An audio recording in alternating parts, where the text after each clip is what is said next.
اعوذ باللہ من الشیطان الرجیم بسم اللہ الرحمن الرحیم نحمدہ ونصلی علی رسولہ الکریم اما بعد فاعوذ باللہ من الشیطان الرجیم بسم اللہ الرحمن الرحیم رب اشرح لی صدری ویسر لی امری واحلل عقدۃ من لسانی یفقہوا قولی اللہم فقہنا فی الدین رب یسر ولا تعسر وتمم بالخیر اللہم اجعل اعمالنا خالصا لوجہک الکریم آمین ثم آمین۔ خطبہ حجۃ الوداع نام سے ظاہر ہے الوداعی حج نبی کریم علیہ الصلاۃ والسلام کا پہلا اور آخری حج اور آخری خطبہ۔ نبی کریم صلی اللہ علیہ وسلم نے 10 ہجری کو حج مبرور ادا فرمایا۔ آپ صلی اللہ علیہ وسلم نے طواف کعبہ اونٹنی پر کیا، استلام خمدار چھڑی سے کیا۔ وجہ یہ تھی کہ لوگ بہت زیادہ جمع ہو گئے تھے اور تاکہ مجمع میں سب آپ صلی اللہ علیہ وسلم کو دیکھ سکیں، مناسک حج سیکھ سکیں اور سوال پوچھ سکیں۔ شدید رش کے باوجود آپ صلی اللہ علیہ وسلم لوگوں کے سوالات سنتے اور ان کے جوابات دیتے رہے، یعنی کہ عبادت میں بھی تعلیم۔ حجۃ الوداع ایک عملاً تربیتی ورکشاپ تھی۔ شدید دھوپ تھی۔ حضرت بلال حبشی رضی اللہ تعالیٰ عنہ یا حضرت اسامہ رضی اللہ تعالیٰ عنہ نے کپڑا بلند کر کے نبی کریم صلی اللہ علیہ وسلم پر سایہ کیا جب آپ جمرات سے واپس آ رہے تھے۔ قریش کو لگا تھا کہ آپ صلی اللہ علیہ وسلم مزدلفہ ہی رک جائیں گے، مگر آپ علیہ الصلاۃ والسلام عرفات تک گئے۔ قریش کے نسلی امتیاز کو ختم کر دیا۔ پھر بعض صحابہ کرام نے ترتیب بدل دی۔ آپ صلی اللہ علیہ وسلم نے آسانی کر دی۔ کسی نے قربانی پہلے کر دی، کسی نے حلق کروا لیا، کسی نے رمی بعد میں کی۔ لوگ گھبرا کر پوچھتے، یا رسول اللہ صلی اللہ علیہ وسلم ترتیب بدل گئی ہم سے۔ آپ فرماتے لا حرج، اس سے ہمیں فقہی آسانی اور شریعت کے مزاج کا سبق ملتا ہے۔ نبی کریم صلی اللہ علیہ وسلم نے خود 63 اونٹ ذبح کیے، باقی حضرت علی رضی اللہ تعالیٰ عنہ نے مکمل کیے۔ کل ملا کر 100 اونٹ ذبح کیے، نحر کیے یا قربان کیے۔ عرفات میں خطبہ دیتے وقت خاموشی کروائی گئی، اور یہ کوئی سپونٹینیس تقریر نہیں تھی، بلکہ امت کے لیے ایک آخری جامع نصیحت تھی، A complete charter of human rights۔ پھر حجۃ الوداع میں آپ علیہ الصلاۃ والسلام کو اپنی جدائی کا احساس تھا۔ اس کی دلیل آپ صلی اللہ علیہ وسلم کا یہ جملہ، شاید اس سال کے بعد میں تم سے یہاں نہ ملوں۔ مفہوم بیان کرتے ہیں، جب حج کا دن تھا تو نبی کریم صلی اللہ علیہ وسلم تشریف لائے، میدان عرفات میں وہاں اترے، قیام فرمایا، حتیٰ کہ جب سورج ڈھلنے لگا تو قصوہ کو لانے کا حکم دیا گیا۔ قصوہ آپ صلی اللہ علیہ وسلم کی اونٹنی کا نام تھا، تو وہ آپ صلی اللہ علیہ وسلم کے لیے تیار کی گئی۔ آپ علیہ الصلاۃ والسلام وادی عرفات کے درمیان میں تشریف لائے، خطبہ دیا لوگوں کو، اور آپ نے لوگوں کو نصیحتیں فرمایا لا الہ الا اللہ وحدہ لا شریک لہ، صدق وعدہ ونصر عبدہ وہزم الاحزاب وحدہ۔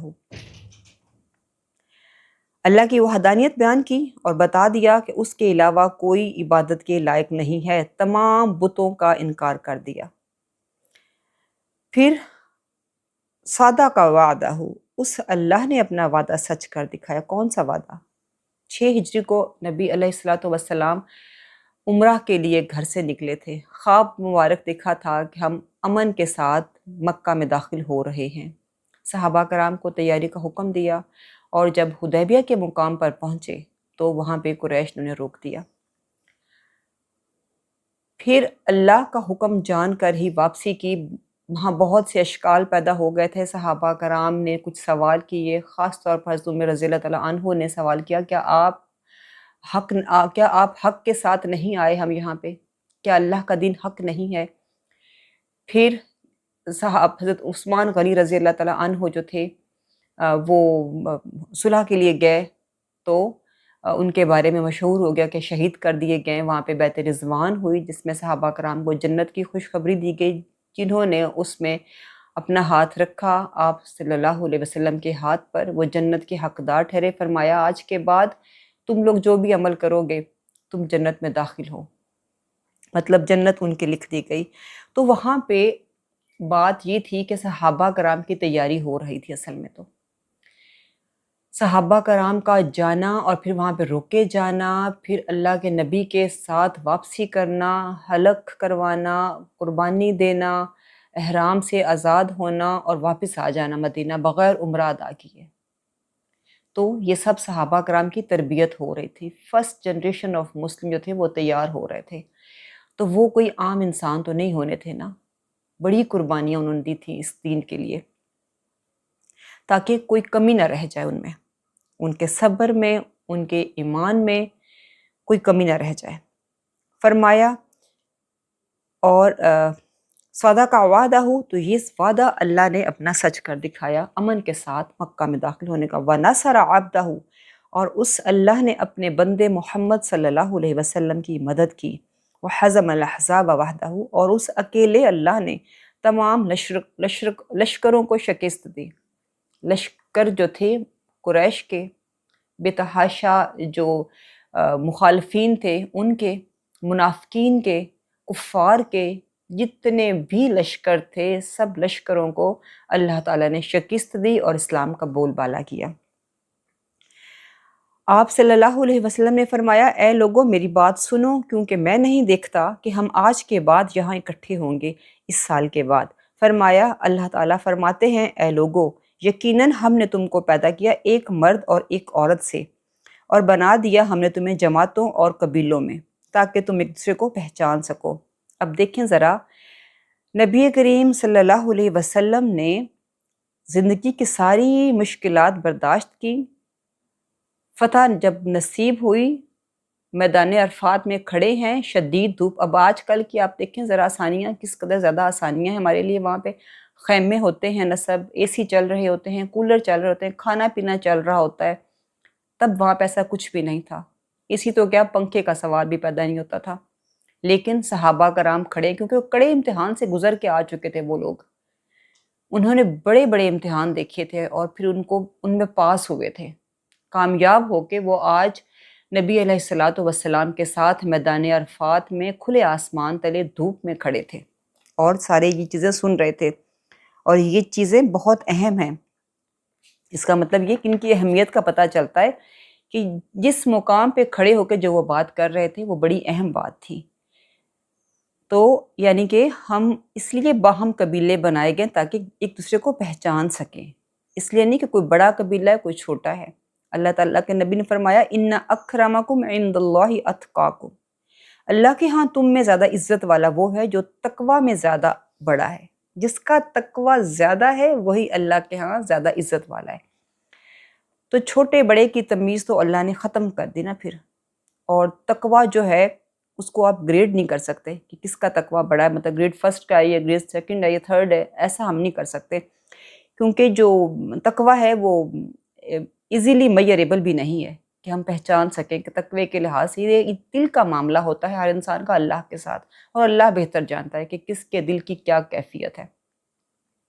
تو فرمایا کسی عربی کو کسی اجمی پر، کسی اجمی کو کسی عربی پر، کسی گورے کو کالے پر اور کسی کالے کو گورے پر کوئی فوقیت نہیں سوائے تقوی کے۔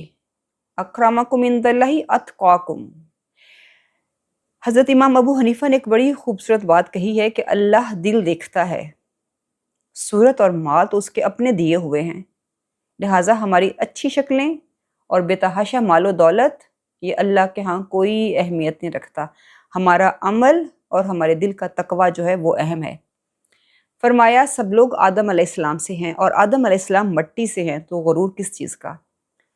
یہاں پہ ایک تو آپ نے تمام انسانوں کو برابر کر دیا، تو اور یہ جو نصیحتیں ہیں یہ پوری انسانیت کے لیے، کسی ایک طبقے کے لیے، کسی ایک قوم کے لیے نہیں ہیں۔ فرمایا سنو، تمام انتقام خون یا مال کے سب میرے ان دو قدموں کے نیچے ہیں، ہاں کعبہ کی تولیت باقی ہے اور حاجیوں کو پانی پلانا۔ پھر فرمایا یا معشر القریش، اے گروہ قریش، قیامت میں اس حال میں نہ آنا کہ تم گردنوں پر دنیا کا بوجھ اٹھائے ہوئے ہو اور لوگ آخرت کا سامان لے کر آئے ہوں، تو میں اللہ کے سامنے تمہارے کچھ کام نہ آؤں گا۔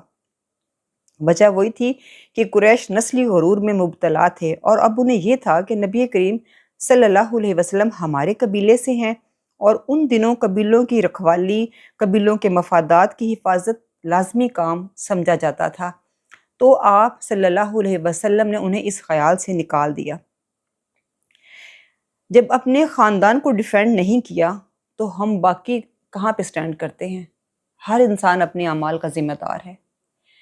فرمایا اے گروہ قریش، اللہ نے تم سے جاہلیت کی نخوت یعنی غرور جو ہے نا اسے ختم کر دیا، اور اس کی عظمت کو بھی، جو اپنے آباء و اجداد کے کارنامے تم بیان کرتے تھے ان سب کو اللہ نے ختم کر دیا ہے۔ فرمایا ان دماؤکم و اموالکم و اعراضکم علیکم حرام، یعنی کہ تم پر تمہارے خون، قتل و غارت جو اب ایک بازار گرم ہے ہمارے معاشرے میں، راہ چلتے کو مار دیا، غصہ آ گیا مار دیا، دشمنی میں مار دیا، انتقام میں اندھے ہو کر پوری کے پورے خاندان کو ہی قتل کر دیا۔ وہ اموالکم، اور تمہارے مال لوٹ کھسوٹ، دھوکے کے ساتھ، فریب کے ساتھ، گن پوائنٹ پہ پسٹل کے ساتھ، ڈاکہ زنی، رہ زنی، کسی بھی طریقے سے، اور آج کل تو جو ایک ہی بٹن کے کلک پر ہماری ساری ٹرانزیکشن چلی جاتی ہے، تو پتہ ہی بعد میں چلتا ہے کہ اور یہ سب حرام ہے۔ یہ جو کوئی بھی کرتا ہے، جہاں کہیں بھی کرتا ہے، سب حرام ہے، اور حرام میں کوئی برکت نہیں۔ اور عزتیں، ایک دوسرے کی عزتیں اچھالنا، کردار کشی کرنا، یہ سب حرام ہے۔ اس دن تک جب تم اپنے رب سے ملاقات کرو گے، قیامت تک یہ حرام ہے۔ جس طرح تمہارا یہ حج کا دن حرمت والا ہے، یہ مہینہ اور اس شہر میں جیسے تمہاری حرمت ہے از اکول ٹو اے مومن، کسی مسلمان کا قتل کرنا، اس کا مال قابو کرنا اور اس کی عزت اچھالنا اسی طرح ہی حرام ہے جس طرح خانہ کعبہ کی حرمت ہے، جس طرح ذوالحجہ کی حرمت ہے۔ اب ہمارے سامنے کوئی خانہ کعبہ کے بارے میں کوئی بات کرے، ہم اس کا منہ توڑ دیں۔ صفا مروہ پہ کوئی مذاق کرے تو وہ ہماری نظروں سے گر جائے، اسے ہم قابل گفتگو بھی نہ سمجھیں اس بندے کو۔ لیکن جب ایک مومن یا کسی انسان کی عزت اچھالی جاتی ہے، اس کا مال لیا جاتا ہے اس دھوکے کے ساتھ، فریب کے ساتھ، تو اس پہ کوئی بات ہی نہیں کرتے۔ تو فرمایا یقیناً تم اپنے رب سے ملاقات کرو گے۔ یہ جو سارے تم کام کر رہے ہو نا، اگر کرتے ہو حرام جاننے کے باوجود، تو یقین رکھو تم رب سے ملاقات کرو گے، تو وہ تم سے تمہارے اعمال کے بارے میں پوچھے گا۔ فرمایا خبردار تو میرے بعد گمراہ ہو کر نہ لوٹ جانا کہ تم میں سے بعض کی گردنیں مارنے لگیں، قتل و غارت۔ تو جس کے پاس بھی کوئی امانت ہو تو اس بات کا پابند ہے کہ امانت رکھوانے والے کو امانت پہنچا دے۔ فرمایا اے لوگو، ہر مسلمان دوسرے مسلمان کا بھائی ہے، اور تمام کے تمام مسلمان بھائی بھائی ہیں، تو بھائی بھائی کا نہ خون کرے، نہ مال لوٹے، اور نہ عزت اچھالے اس کی غیر موجودگی میں یا اس کی موجودگی میں۔ فرمایا تمہارے غلام کھلاؤ پلاؤ اور پہناؤ اس میں سے جو خود کھاتے پیتے اور پہنتے ہو۔ خبردار رہو جاہلیت کی تمام چیزیں میرے قدموں کے نیچے روندھی ہوئی ہیں۔ صلی اللہ علیہ وآلہ وسلم نے فرما دیا ہے کہ زمانہ جاہلیت میں جو چیزیں بھی تم اپنے لیے عزت کے سمجھتے تھے، اپنے لیے کوئی بڑائی سمجھتے تھے، وہ سب کی سب میرے قدموں کے نیچے روندھی ہوئی ہیں، یعنی اب ان کی کوئی حیثیت، کوئی وقت نہیں ہے، جن چیزوں کو تم جاہلیت میں بہت قدر و قیمت رکھتے تھے۔ فرمایا زمانہ جاہلیت کے سب خون رکھ دیے گئے، جتنے بھی قتل ہوئے تھے اور جو قتل پہ جو لڑائیاں لڑی جا رہی تھی۔ سب سے پہلا خون جسے میں کل عدم قرار دیتا ہوں وہ ربیع ابن الحارث کے بیٹے کا ہے، جو بنی سعد میں دودھ پیتا تھا، جسے قبیلہ حذیل نے مار دیا تھا۔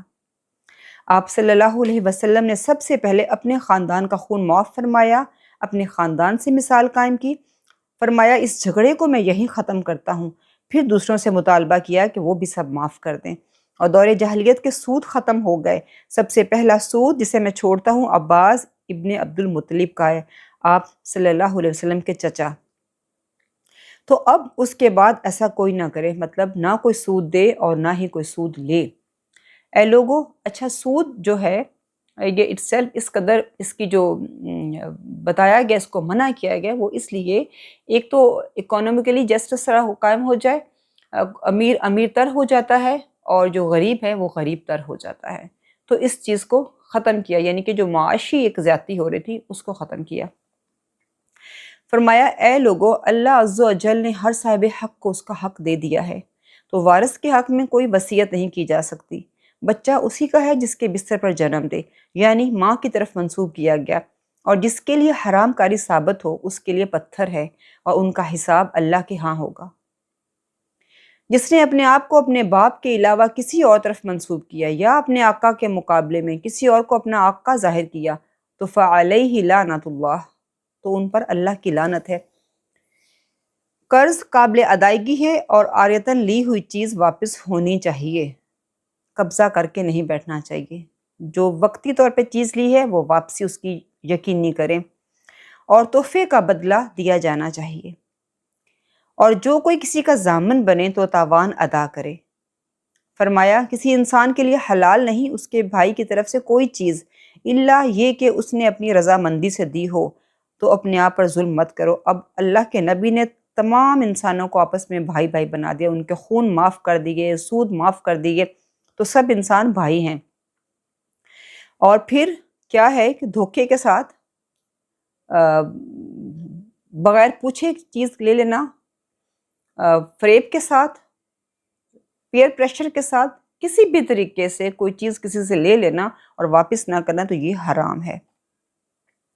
کسی عورت کے لیے حلال نہیں کہ وہ اپنے شوہر کی رضامندی کے بغیر اس کے مال سے کچھ دے۔ اے لوگو، تمہارے حقوق تمہاری عورتوں کے ذمہ ہیں اور ان عورتوں کے حقوق تمہارے ذمہ ہیں۔ تمہارے حق ان کے ذمہ یہ ہیں کہ نہ روندوائیں تمہارے بستر کسی ایک سے بھی۔ زنا، یعنی کہ اب دیکھیں سامنے صحابہ کرام کھڑے ہیں اور صحابیات بھی ہوں گی، ظاہر سی بات ہے، اتنا بڑا مجمع ہے اور اللہ کے نبی نے اوپنلی یہ بات کی ہے، کیوں؟ برائی جو ہے اس کی جڑ میں ختم ہو جائے، اور ان کو تمہارے گھروں میں نہ آنے دیں جنہیں تم برا سمجھتے ہو، مطلب کسے شوہر ڈس لائک کرتا ہو، اور اس کے ذمہ ہے کہ وہ کسی صریح بے حیائی کا ارتکاب نہ کریں۔ اب یہ جو آج کل دیکھا جائے تو انسٹا پہ فرینڈز بن رہے ہیں، فیس بک، سوشل میڈیا، اس طرح کے جو بے تحاشا جو چھپے ہیں، ہم کمرے میں بند بیٹھے ہوتے ہیں اور کسی کو پتہ ہی نہیں چلتا ہم دنیا کس کونے پہنچ چکے ہیں۔ تو اس طرح کی جتنی بھی بے حیائی والے کام ہیں، جو چھپے دوستیاں ہیں، وہ اللہ کے نبی نے حرام کی ہیں، اور قرآن پاک میں بھی واضح آیت اس کے بارے میں اتری ہے کہ وہ اپنی چھپی دوستیاں مت بنائیں۔ پھر اگر وہ ایسا کرتی ہیں تو اللہ نے تم کو اجازت دی ہے کہ تم ان سے بستر الگ کر لو، مطلب انہیں تنہا چھوڑ دو۔ اور عورت کے لیے یہ بڑی انسلٹ والی بات ہوتی ہے کہ اس کا شوہر اپنا بستر اس سے الگ کر لے، اور یہ کہ تم انہیں مار سکتے ہو مگر ایسی مار جو نشان نہ چھوڑے۔ اب ایسا بھی نہیں ہے کہ آپ عورت کو ادھیڑ کے رکھ دیں پکڑ کے، ایسی مار مارو جو اس کے چہرے پہ نشان تک نہ چھوڑے، مطلب اس کی عزت، اس کی جو انا ہے وہ مجروح نہ ہو لوگوں کے سامنے۔ یہ اپنا میاں بیوی کا ہی معاملہ رکھیں اس کو۔ پھر اگر وہ رک جائیں تو ان کے لیے ان کا رزق ہے۔ پھر اگر وہ توبہ کر لیتی ہیں، باز آ جاتی ہیں اس رویے سے، تو ایسا نہیں کہ تم ان کو سارے جہان میں گیتے پھرو، بلکہ ان کے لیے معافی ہے، ان کے لیے رزق حلال ہے۔ پھر فرمایا عورتوں سے عمدہ سلوک کرو کیونکہ وہ تمہاری پابند ہیں۔ فرمایا فاتقوا اللہ فی النساء، عورتوں کے معاملے میں اللہ سے ڈرو، تم نے انہیں اللہ کے نام پر اپنے حق میں لیا، یعنی کہ نکاح میں تم نے انہیں اپنے لیے حلال کیا اللہ کی امان سے، ورنہ تمہیں اجازت نہ تھی ان سے فائدہ اٹھانے کی۔ فرمایا وَإِنِّي قَدْ تَرَكْتُ فِيكُمْ مَا إِنِ اعْتَصَمْتُمْ بِهِ لَن تَضِلُّوا أَبَدًا، کہ بے شک تحقیق میں تم میں ایک چیز چھوڑے جا رہا ہوں۔ کیا چیز؟ ما ان اعتصمتم بھی، جسے تم مضبوطی سے اگر تھام لوگے تو زندگی کے ہر معاملے کو، ہر مسئلے کو اسی سے اپنا حل کرو گے تو تم کبھی بھی گمراہ نہ ہوگے۔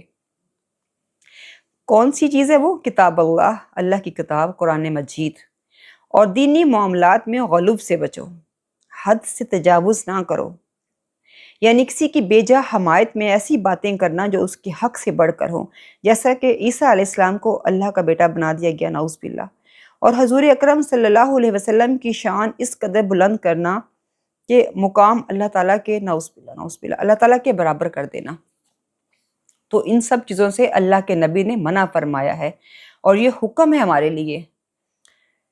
پھر ایک سوسائٹی، سیکرٹ سوسائٹی جو آج کل موجود ہے، اس کے بارے میں فرمایا، اور شیطان مایوس ہو گیا ہے کہ تمہاری اس سرزمین پر کبھی اس کی عبادت کی جائے گی، یعنی کہ حرم میں، خانہ کعبہ میں، مکہ میں، مدینہ میں، یعنی شرک اور بت پرستی کا ہمیشہ کے لیے خاتمہ ہو گیا، لیکن اس کی اطاعت ہوتی رہے گی۔ اپنے جن اعمال کو تم حقیر سمجھتے ہو، جنہیں تم گناہ نہیں سمجھتے، تو وہ اسی پر راضی ہے، کیونکہ چھوٹے چھوٹے گناہ ایک بڑا ڈھیر بن جائیں گے۔ تو اس کے مقابلے میں اپنے دین اور ایمان کی حفاظت کرنا۔ اب اس میں دیکھا جائے تو الومناٹی جو ہے اس کا بڑا زور ہے آج کل، ہر بچہ اس کے ٹرانس میں آیا ہوا ہے، اور میڈیا، فلم انڈسٹری، آج کل آپ سبھی جانتے ہو ایپسٹین فائل جو کھلی ہیں، پورا ایک آئرلینڈ تھا اس کا۔ سٹینک پاورز جو ہیں اس کا ایک ہی کام ہے ڈسٹریکشن کرنا انسانوں کی، مسلمانوں کی خاص طور پہ، بلکہ سب انسانوں کی، وہ مسلم ہے کہ نان مسلم ہے، اس کی دشمنی تو انسان سے ہے نا۔ اس نے کہا تھا نا کہ اللہ میں تیری میں سجدہ نہیں کروں گا اس کو، تو اس کی دشمنی جو ہے وہ اس میں بڑا پکا ہے۔ ایک چیز جو ہے نا کہ وہ ہار نہیں مانتا، وہ لگا رہتا ہے، کبھی ہمت نہیں ہارتا، وہ لگا ہوا ہے۔ چھوٹے چھوٹے گناہ جو ہے وہ جنہیں تم حقیر سمجھتے ہو، جیسے کہ موبائل پہ دیکھ لینا کوئی مووی، کوئی گانا، اور کہنا کہ ہم کون سا کوئی سرعام بیٹھے ہیں، تو یہ اس طرح کی وہ چیزیں جو اللہ کے نبی نے حرام کی ہیں اور جو اللہ کی نظروں میں گناہ ہیں، جو برائی ہیں، غیبت کرنا، بہتان لگانا، کسی کی چغلی، کسی کے گھر میں ٹو لگانا۔ اللہ کا فرماتے ہیں وَلَا تَجَسَّسُوا وَلَا تَحَسَّسُوا، نہ کسی کے جاسوسی کرو کوئی کیا کر رہا ہے، اور نہ ہی اس کے بارے میں رائے لو، اور نہ اپنی رائے دو کسی کے بارے میں۔ اپنا معاملہ سیدھا رکھو اللہ کے ساتھ، کیونکہ تم نے اپنے اعمال کا جواب دینا ہے اللہ کو، دوسروں کے نہیں دینا۔ فرمایا سنو اپنے رب کی عبادت کرنا، 5 نمازیں پڑھنا، رمضان کے روزے رکھنا، مالوں کی زکوٰۃ خوشی سے دینا۔ زکوٰۃ ادا کرتے ہوئے جان نہ نکلے، اگر مال ہے پاس اس کی زکوٰۃ بھی دینی ہے، قارون کی طرح، ورنہ اگر دل چھوٹا ہو جائے گا تو قارون کے خزانے تھے جن کی چابیاں اونٹوں پہ لادی جاتی تھیں، کوئی انسان اٹھا بھی نہیں سکتے تھے، تو اس نے بھی زکوٰۃ دینے سے انکار کر دیا کہ اتنی زیادہ زکوٰۃ بن جائے گی میں تو نہیں دیتا، تو اپنے خزانوں سمیت زمین میں دفن ہو گیا تھا۔ تو فنا تو ہے ہر انسان کو، جیسے ہی آنکھیں بند ہونی ہے وارث تو بے تحاشا آ جانے ہیں اس مال کے، پھر وہ چاہے جیسے مرضی استعمال کریں، لیکن آپ جتنا ٹائم آپ کے پاس وہ مال رہا، کیا آپ نے اس کی زکوٰۃ دی؟ یہ سوال ہونا ہے۔ فرمایا اور اپنے رب کے گھر کا حج کرنا، اپنے رب کے گھر کا حج۔ جب کسی اپنے کے لیے کوئی کام کرتے ہیں نا تو لوگوں میں اپنے اشتہار نہیں بانٹتے، تصویریں نہیں اپلوڈ کرتے موبائلز پہ، اسٹیٹس نہیں لگاتے اس کے لیے کہ میں فلاں دن فلاں سوٹ پہنوں گی، فلاں جوڑا پہنوں گی، فلاں عبایا پہنوں گی، تو اس طرح پھر اپنا جو کس فلائٹ سے ہم جا رہے ہیں تو کون سا وی آئی پی پیکج لے رہے ہیں، تو یہ ساری چیزیں جو ہے نا پھر یہ اپنے رب کے لیے نہیں رہ جاتی، یہ تو پھر لوگوں کے لیے ہو جاتی ہے نا۔ تو اللہ کے نبی نے ہمیں اتنے 100 سال پہلے بتا دیا اپنے رب کے گھر کا حج کرنا ہے تو اسی کے لیے کرو، وہ تمہیں کس حال میں دکھتا ہے، مال بھی اس کا اپنا ہے، تمہاری شکل بھی اس کی اپنی دی ہوئی ہے، تو اللہ وہ نہیں دیکھے گا، وہ اللہ کو پتہ ہے وہ کس طرح کے ہیں، تمہارا جو عمل ہے، جو تمہاری نیت ہے، اللہ نے صرف وہی دیکھنی ہے، تو وہ خالص کر کے لے کے جاؤ۔ اور اپنے امیر کی اطاعت کرنا تاکہ اور تم اپنے رب کی جنتوں میں داخل ہو جاؤ گے۔ امیر کی اطاعت کرنا فرض ہے تاکہ ہیرارکی جو ہے وہ قائم رہے، اگر ہم سارے ہی خدا بن کے بیٹھ جائیں تو مخلوق کون بنے گی؟ تو اللہ نے جو امیر مقرر کیا ہے اس کی اطاعت ہم پہ فرض ہے۔ فرمایا سنو ہر نفس کو اپنے جرم کی سزا ذمہ داری خود ہی بھگتنا ہوگی۔ وکٹم ہوڈ جو ہے نا وہ اللہ نے ڈس لائک کی ہے، قرآن کریم میں بھی اس کی مذمت ہے۔ تو سنو ہر نفس کو اپنے جرم کی ذمہ داری خود ہی بھگتنا ہوگی، نہ باپ کے جرم کی سزا بچے کو ملے گی، نہ بچے کے جرم کی سزا باپ کو ملے گی۔ پھر فرمایا فَلْيُبَلِّغُ الشَّاهِدُ الْغَائِبَ، اب جو حاضر ہیں وہ غائب تک یہ پیغام پہنچا دیں۔ یعنی کہ صحابہ کرام وہ حاضر تھے جن تک یہ پیغام پہنچا، اور نبی کریم صلی اللہ علیہ وسلم ہر ایک بات 3 دفعہ کر رہے تھے، 3 دفعہ سامنے، 3 دفعہ رائٹ، 3 دفعہ لیفٹ، کیونکہ آبادی تقریباً وہ لوگ تقریباً 1.25 لاکھ کے قریب تھے۔ تب نہ مائک تھے، نہ اسپیکر تھے، نہ کچھ، نہ ریکارڈنگ ہو رہی تھی کہ وہ سارے باقی بات نہ سن لیں گے۔ تو وہ تھے صحابہ کرام حاضر، اور فرمایا کیوں آگے، مطلب پروپوگیشن آف اسلام کیوں کریں آگے، جو سنا ہے وہیں تک کیوں نہ رہے، فرمایا آگے پہنچا دو۔ کیونکہ بہت سے پہنچائے جانے والے زیادہ یاد رکھنے والے ہوتے ہیں۔ یعنی جن تک پیغام پہنچے گا ممکن ہے وہ جس نے پیغام پہنچایا ہو وہ زیادہ اچھے طریقے سے لے، وہ زیادہ یاد رکھے زندگی کے معاملات میں اس کو۔ پھر فرمایا تم سے قیامت کے دن، صحابہ کرام سے فرمایا کہ تم سے قیامت کے دن میرے بارے میں پوچھا جائے گا تو تم کیا کہو گے؟ کیا حضور اکرم صلی اللہ علیہ وسلم نے پیغام پہنچا دیا تھا؟ قالوا نشہد انک، صحابہ کرام تھے سامنے۔ اب ان کے سامنے آپ وسلم کی پوری زندگی تھی، آپ وسلم کا پہلی وحی کا نزول، پھر غار حرا میں جو آپ وسلم جاتے تھے وہ بھی ان کے سامنے تھا، آپ وسلم کی صداقت، ان کی امانت، ان کی دیانت وہ صحابہ کرام کے سامنے تھی۔ پھر آپ وسلم کا خفیہ دعوت تبلیغ وہ بھی ان کے سامنے تھا، پھر اعلانیہ دعوت تبلیغ، پھر جو اہل قریش نے، اہل مکہ نے جو آپ وسلم پہ مظالم کے پہاڑ توڑے تھے، جو آپ وسلم کے ساتھیوں پر توڑے تھے، پتھر پھینکے گئے رستے میں، کانٹے بچھائے گئے، اوجڑی ڈالی گئی، بے تحاشا ظلم کیے گئے۔ اور پھر جنگ بدر دیکھی، پھر آپ وسلم کا مکہ سے نکلنا وہ بھی دیکھا تھا صحابہ کرام نے، پہلی ہجرت حبشہ بھی دیکھی تھی، پھر آپ وسلم کا مدینہ جانا، پھر آپ وسلم کی دعوت تبلیغ جو تھی، آپ وسلم کا وادی طائف میں جو تکلیف پہنچی تھی وہ بھی دیکھی تھی صحابہ کرام نے۔ اسلام کے اصولوں کو زندہ رکھنے کے لیے، اس پہ عمل کرنے کے لیے، آپ وسلم جو تکلیفیں زندگی میں سہی تھیں، اسلام کا بول بالا کرنے کے لیے، آپ وسلم کے دونوں صاحبزادیوں کو طلاق ہوئی تھی ابو لہب کے بیٹوں نے اسلام کے لیے، کہ چونکہ ان کے باپ نے نیا دین نعوذ باللہ ایک نیا دین وہ لے کے آئے، تو اس لیے ہم نہیں ان سے شادی کریں گے۔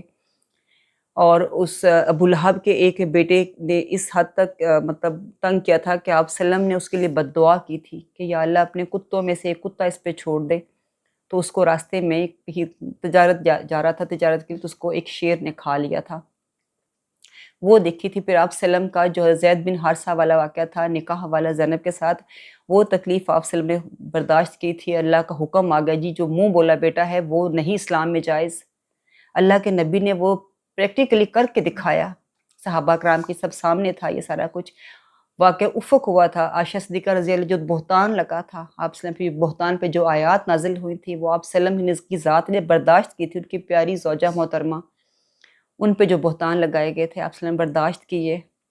پھر غزوہ احد میں جب دندان مبارک شہید ہوئے تھے اسلام کے لیے نا، پھر صحابہ، پھر چہرے پہ کڑیاں لگی تھیں، زخمی ہو گیا تھا چہرہ مبارک، صحابہ کرام مال غنیمت سمیٹنے میں نکل گئے، پھر دوبارہ حملہ ہوا، پھر اللہ کا حکم آتا ہے کہ ان کو واپس بلاؤ اپنے پاس اور ان سے مشورہ کرو، تو اللہ کے نبی نے اپنے اللہ کا حکم مانا، ساری تکلیفیں برداشت کی، ایک ایک چیز دیکھی، اور پھر یہ سارا کچھ برداشت کرتے کرتے کرتے اس مقام تک پہنچے تھے۔ تو کیا صحابہ کرام جو ایک مضبوط جتھے کی شکل تھے، جیسے ہوتا ہے نا کأنہم بنیان مرصوص، تو وہ ایک مضبوط تب دیوار بن چکے تھے۔ تو انہوں نے یہ پیغام کیوں نہیں آگے پہنچانا تھا، اور انہوں نے کیوں نہیں یہ جواب دینا تھا؟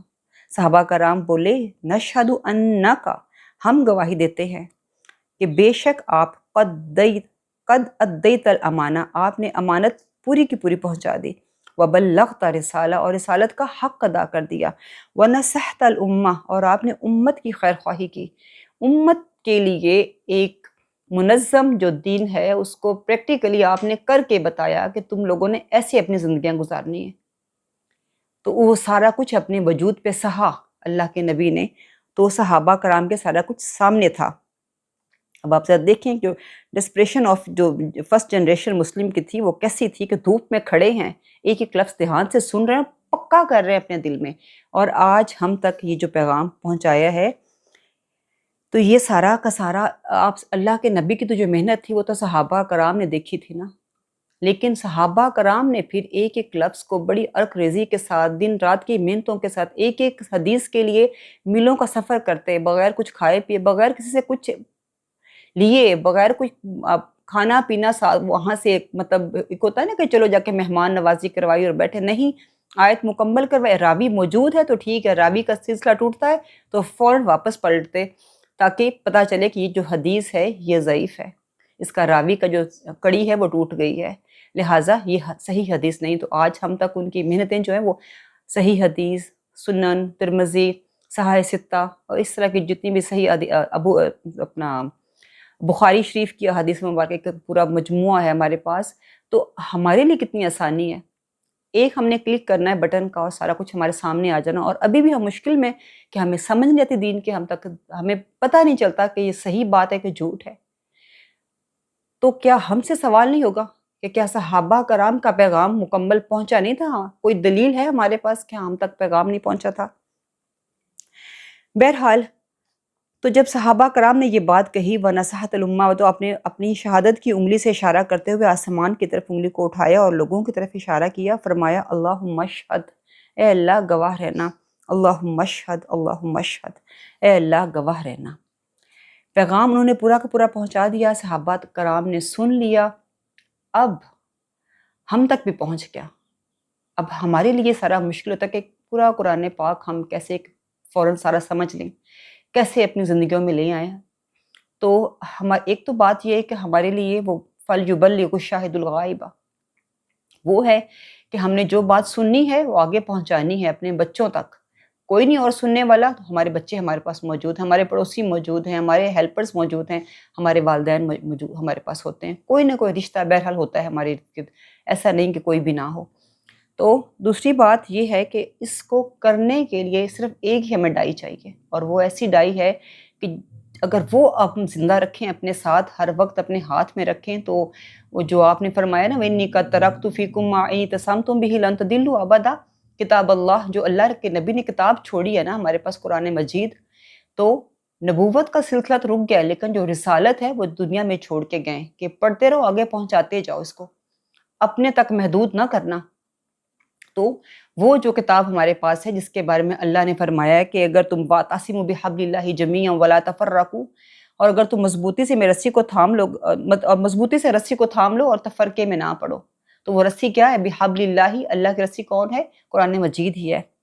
تو اس کے لیے ہمیں کیسے تھام سکتے ہیں؟ صرف ایک چیز اگر ہم اپنے دل میں رکھ لیں، اس کو زندگی پہ حاوی کر لیں، تو بڑے اچھے طریقے سے ہم اس کو اپنے ساتھ ہمیشہ کے لیے رکھ سکتے ہیں۔ وہ کیا ہے؟ تقویٰ، ان اکرمکم عند اللہ اتقاکم، زیادہ تقویٰ ہوگا، زیادہ اللہ کی معرفت ہوگی، زیادہ پہچان ہوگی، زیادہ اچھے طریقے سے ہم وہ کام کر سکیں گے۔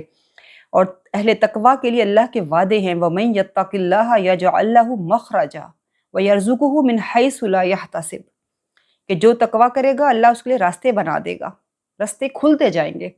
وَيَرْزُقُهُ مِنْ حَيْثُ لَا يَحْتَسِبُ، اور اسے اللہ ایسی جگہ سے رزق دے گا جہاں اس کو گمان بھی نہیں ہوگا۔